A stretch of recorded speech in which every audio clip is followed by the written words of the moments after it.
आताच्या युगामध्ये यज्ञ आपल्याच्यानी शक्य नाही, ज्ञान साधन शक्य नाही, योग साधन तर विषयच काढू नका. ज्ञानेश्वरीचा 6वा अध्याय उघडा. माऊली म्हणतात योग काही घरामध्ये बसून होईल. योग साधना रामदेव बाबाच्या टीव्हीवरती योगासनं लावून दिली आणि मांडीवरती पोरं खेळतात आणि चालला योग. होईल का? विठ्ठल विठ्ठल.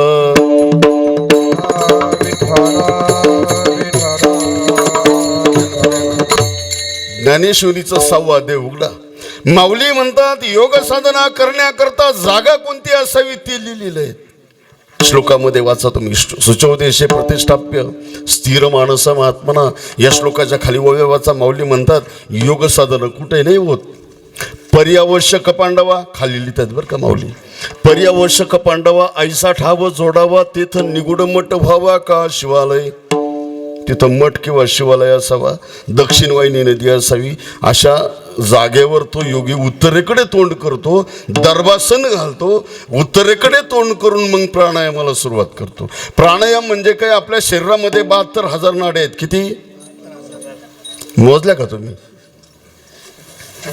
त्याच्यामध्ये 24 मुख्य आहेत आणि त्याच्यामध्ये 3 प्रमुख आहेत, इडा, पिंगला आणि सुषुम्ना. एका नाडीने श्वास घ्यायचा, दुसरीने थांबवायचा आणि तिसरीने सोडायचा. याला म्हणतात प्राणायाम. असा प्राणायाम ज्यावेळेला तो योगी करतो त्यावेळेला शरीर तापतं, सुप्त असलेली कुंडलिनी शक्ती जागृत होते आणि मग तिला ब्रह्मानंदापर्यंत येण्याकरता माऊली म्हणतात षडचक्र 6 प्रकारचे प्रतिबंध लागतात. पण ते लय लांब राहत आहे. त्याच्या अगोदर सांगतो त्या योग्याला जर ताण लागली ना, योग साधना करता करता माऊली लिहितात त्यांनी पाणी प्यायचं नाही. तहान लिया तहानची प्यावे, भुकेलिया भूकची खावे, अहोरात्र व्हावा. सोपं नाही योग साधन. योग साधना करण्याकरता आमचे एकनाथ महाराज एका वासुदेवामध्ये लिहितात बरं का. शरीर शोषण प्राण निरोधन म्हणजे हट योग. शरीर शोषण प्राण निरोधन म्हणजे हट योग. देगूद पीडन कुंडलिनी कलिमन दर्भंग.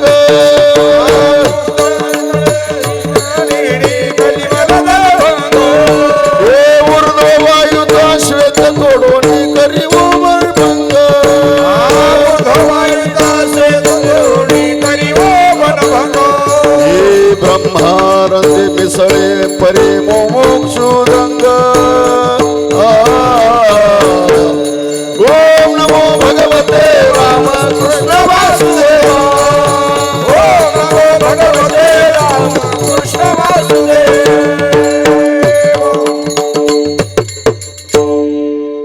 आणि मग शरीर शोषण प्राण निरोधन म्हणजे हठ योग. 6 प्रकारचे प्रतिबंध भेदन करत करत ती कुंडलिनी शक्ती बिंबीपासून इथपर्यंत येण्याकरता त्या योग्याला एवढी दुःख सहन करावी लागतात. माऊली लिहितात किती दुःख. जया ज्ञाना लागी गगन गिळता ती योगी. योग्याला गगन म्हणजे आकाश गिळण्याचं दुःख सहन करावं लागतं आणि मग कुठं तो समाधीपर्यंत जातो. योग मार्ग सोपा नाही. विठ्ठल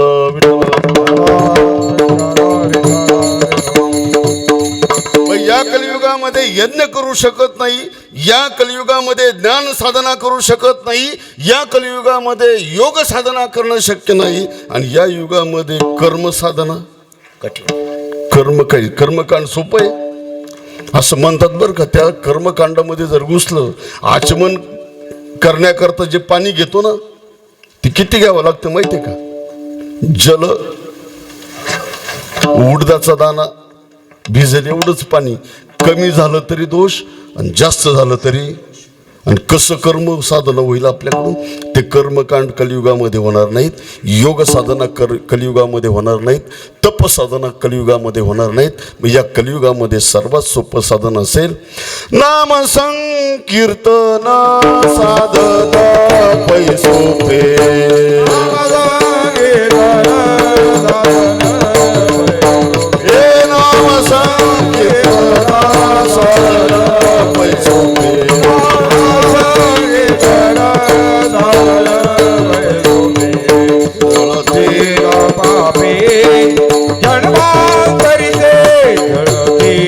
पापे जन्मांतरी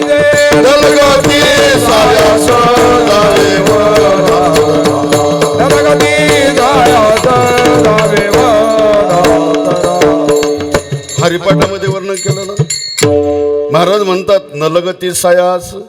या कलियुगामध्ये सर्वात सोपं साधन जर नामस्मरण असेल, नामचिंतन असेल, हे साधन करतातच कशाला तुम्ही? योग साधन कशाला करतात जर होतच नाही तर?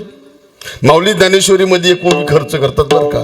माऊली म्हणतात तुमचा एखादा रोग दूध आणि साखरेने जात असेल, कडुलिंब का खाता तुम्ही? तुमचा एखादा वैरी जर मंत्राने मरत असेल तर तलवार घेऊन त्याच्या घरी जाण्याची गरज. आता ओवी ऐका बर का.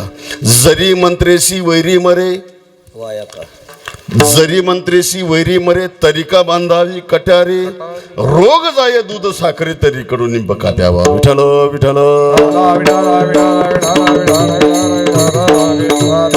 माऊली म्हणतात तुमचा वैरी जर मंत्राने मरत असेल, तुमचा रोग दूध साखरेने जात असेल तर कडुलिंबा खाण्याची गरज नाही. तसं या कलियुगामध्ये अगदी सोप्या साधनाने जर देवाची प्राप्ती घडत असेल तर इतर साधनं करतातच कशाला?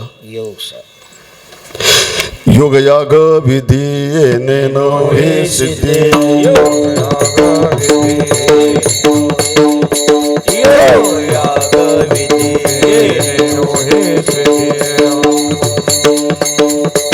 वायाची उपाधी दंभ धर्म, वायाची उपाधी दंभ धर्म, वायाची उपाधी दंभ धर्म, वायाची उपाधी दंभ धर्म.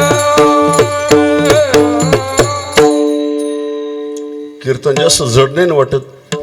नाही तर एक पायरी अजून खाली उतरतो. पायरी म्हणजे याच्या खाली नाही, सांगण्यामध्ये फरक आहे. सांगण्यामध्ये थोडं दृष्टांताने, थोडं विनोदाने तसं पण येतंय बरं का. पण जगद्गुरु तुकाराम महाराज म्हणतात या कलियुगामध्ये योग साधन शक्य नाही, या कलियुगामध्ये कर्म साधन शक्य नाही, या कलियुगामध्ये ज्ञान साधन शक्य नाही, या कलियुगामध्ये कोणतीच साधनं शक्य नाही. फक्त एकच साधन भागवतामध्ये तुम्ही ऐकलेलं आहे. ज्यावेळेला परीक्षिती राजा राज्य करतो ना, पांडव निजधामाला निघून जातात, स्वर्गाला जातात, भगवान परमात्मा निजधामाला जातो, त्यावेळेला त्या कलीचा प्रभाव तयार होतो, कलीचा प्रवेश होतो. परीक्षित राजा सांगतो तुला माझ्या राज्यामध्ये प्रवेश नाही. कलीनं सांगितलं महाराज ज्या दिवशी भगवान परमात्मा निजधामाला गेले त्याच दिवशी माझा प्रवेश झाला, तुम्ही रोखू शकत नाही. म्हटले मी असेपर्यंत तू प्रवेश करायचा नाही. तलवार काढली त्या कलीच्या मानेवर धरली. कली शरण आला महाराज एक काम करा, तुम्ही असेपर्यंत मी प्रवेश करीत नाही, पण मला राहायला जागा द्या. मग त्या कलीला परीक्षिती राजाने जागा दिली. जिथं जुगार खेळली जाईल तिथं तुझं वास्तव्य, जिथं मदिरापान केली जाईल तिथं तुझं, जिथं हिंसा होईल श्रीलंपट पुरुषामध्ये तुझं, सगळ्या जागा दिल्या. कली म्हटले महाराज सगळ्या रूम दिल्या पण एका रूममध्ये एसी, सगळ्या थर्ड क्लास रूम दिल्या, तुम्ही एखादी चांगली जागा द्या. कली म्हटलं अरे तुला चांगली जागा द्यायला चांगला गुण तर पाहिजे ना. कली म्हटलं महाराज माणूस दिसतो तसा नाही रात बरं का. कधी कधी माणसं दिसतात वेगळे ना असतात वेगळे. विठ्ठल विठ्ठल. असण्यावर दिसण्यावर नाही जायचं, असण्यावर जायचं. माणूस असला पाहिजे का दिसला पाहिजे? तुम्ही कशाला फसतात? दिसण्याला फसत आहे माणसं बरं का. आणि मग कलीने सांगितलं मला पापाच्या दृष्टीने तुम्ही पाहतात. कली तू तो अवघी पापाचीच मूर्ती. पण महाराज परीक्षिती राजा माझ्याजवळ एक गुण आहेत. कोणता?